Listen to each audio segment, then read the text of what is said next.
Olá, meu caro aluno, minha cara aluna, seja muito bem-vindo, seja muito bem-vinda, professora Silvia Ferreira, mais uma vez, para conversarmos no quadro Falando em Português. Já convido você a dar uma olhadinha no nosso quadro, ou seja, vou passar aqui para você uma dica super rápida.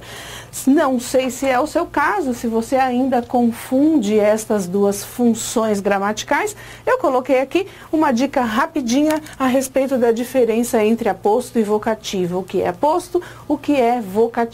Se você está aí observando, se você está recapitulando a informação que você já tem a respeito desta situação, você já sabe que estes dois elementos fazem parte daquilo que nós chamamos de análise sintática. Nós vamos entender, portanto, que as palavras ou expressões inseridas dentro da oração, elas desempenham funções sintáticas. Abre um parênteses aí e anota, sintaxe não é morfologia, portanto, eu posso até pegar algumas definições em algumas gramáticas, em alguns sites, que diz que necessariamente nós temos verdade, não estou discordando, que todo aposto, que todo vocativo, ele, genericamente falando, é representado por um pronome ou por um substantivo, mas dentro da oração desempenham funções sintáticas.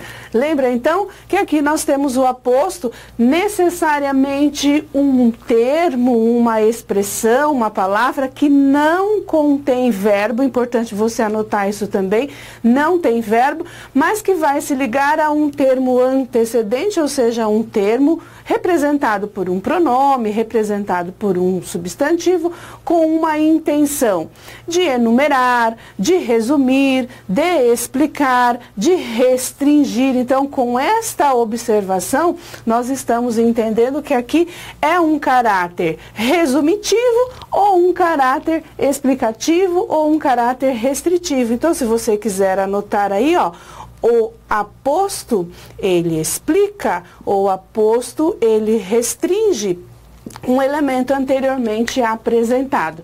Agora, se você tivesse que classificar a diferença entre os apostos, ou quais são as classificações dos apostos, você vai lembrar que ele pode ser restritivo ou ele pode ser explicativo. A diferença entre esses dois está no próprio nome. Nós vamos entender que o aposto restritivo, ele restringe uma informação dada anteriormente. Veja o exemplo que eu coloquei aqui para você. A Avenida Paulista é lindíssima. Eu posso, sem problemas, entender que não faria nenhuma alteração com relação à função dentro da oração se eu apenas dissesse que a avenida é lindíssima. Mas aí você poderia pensar, mas qual das avenidas? Nós temos tantas avenidas e que são classificadas ou que são caracterizadas como lindas. A qual avenida você está fazendo referência? Então aí neste contexto, veja, eu peguei um substantivo comum e coloquei ao lado de um substantivo próprio. Lembra da diferença do substantivo comum? Ele nomeia a espécie. O substantivo próprio, ele nomeia um entre a espécie. Então, neste caso, nós estamos entendendo que eu não estou fazendo referência a qualquer avenida. Eu estou dizendo que lindíssima é apenas, neste contexto, a Avenida Paulista. Então, eu posso dizer que este é um aposto restritivo. Entre tantas avenidas, eu estou falando que apenas a Avenida Paulista é bonita. Silvia, então nesse caso, se nós tirássemos este aposto de circulação, faria falta para o entendimento da construção? Claro que sim, porque aí você fica com uma situação genérica apresentada. Outros exemplos de aposto restritivo que você pode citar é sempre essa brincadeira, colocar um substantivo como ao lado de um substantivo próprio. Por exemplo, o cachorro Totó, a professora Silvia, o curso NEAF, a Avenida Paulista, a cidade de São Paulo. Nesse caso, nós estamos então utilizando estes elementos com as letras iniciais maiúsculas para poder restringir a informação. E aqui eu coloquei ao lado, e a pontuação? A pontuação no aposto restritivo não existe. Mas nesse caso, nós vamos entender que para o aposto explicativo, a pontuação será sempre obrigatória. E o que é o aposto explicativo? Veja, eu poderia grifar aqui mais uma vez os elementos necessários para que eu consiga entender observar ali as funções básicas dentro da oração. A geografia é uma disciplina fundamental do currículo escolar. Poderia simplesmente trazer esta informação a vocês, mas imagine que a minha intenção seja de explicar quem é a geografia. Aí, neste caso, você está percebendo que existe aqui um termo, uma expressão que tem a intenção de explicar um termo anteriormente apresentado. Volto à pergunta, e a pontuação? A pontuação é obrigatório, ou seja, todo o aposto explicativo, ou seja, toda a expressão sem verbo que tem a intenção de explicar um termo antecedente deve vir sinalizado com vírgulas e facultativamente você pode substituir estas vírgulas por travessões ou por parênteses. Não há nenhum problema, depende da intenção que se queira dar.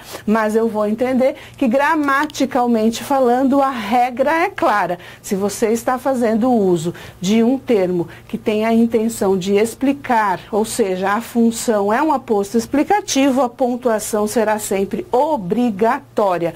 Agora, e quando nós falamos de vocativo? O que é o vocativo? O vocativo é o nosso chamamento, é a nossa invocação, chamamento. Ou seja, todas as vezes que eu faço uso do vocativo, independente, nós não temos essa possibilidade de dizer, olha, esse vocativo ele é restritivo, ele é explicativo. Ele não tem essa intenção. A intenção é apenas de chamar. Veja que neste caso, nós vamos entender que o vocativo ele não tem nenhuma função, ele não se liga a nenhum termo, porque ele não é nem termo essencial, nem integrante. É, nesse caso, uma expressão que não desempenha nenhuma função sintática no sentido de complementar ou de reger, nem é um termo regente, nem é um termo regido. Então, em qualquer lugar que este vocativo apareça na oração, a pontuação será sempre obrigatória. Então, eu posso dizer, aluno, vírgula obrigatória, preste atenção. Ou eu posso, sem problemas, pegar este aluno e colocar ao final da minha oração, preste atenção, vírgula, aluno. Ou eu poderia, sem problemas, inserir este aluno no meio da oração. Preste, aluno. Lembrando que a vírgula é a nossa pausazinha, né? Atenção. Então, independente do local em que você faça a inserção de um vocativo, você deve sinalizar com o nosso sinal de pontuação. Comumente é a vírgula que nós ordenamos ou que a gramática ordena. Mas dependendo do texto, eu posso encontrar vocativos separados do texto, por exemplo, com o sinal de exclamação. Fica aí a dica para você, lembrando que você tem aí acesso ao nosso canal. Havendo dúvidas, sugestões, críticas, por que não, elogios, pode sem problema deixar lá para nós, que nós leremos a todos os comentários, leremos todos os comentários e havendo aí dicas, sugestões, nós nos próximos quadros atenderemos na medida do possível a todos vocês. Aguardo você numa próxima oportunidade. Até lá! Se você gostou do vídeo, não esqueça de curtir, não esqueça de comentar, não esqueça de compartilhar e deixa a dica para o nosso próximo vídeo. Até a próxima!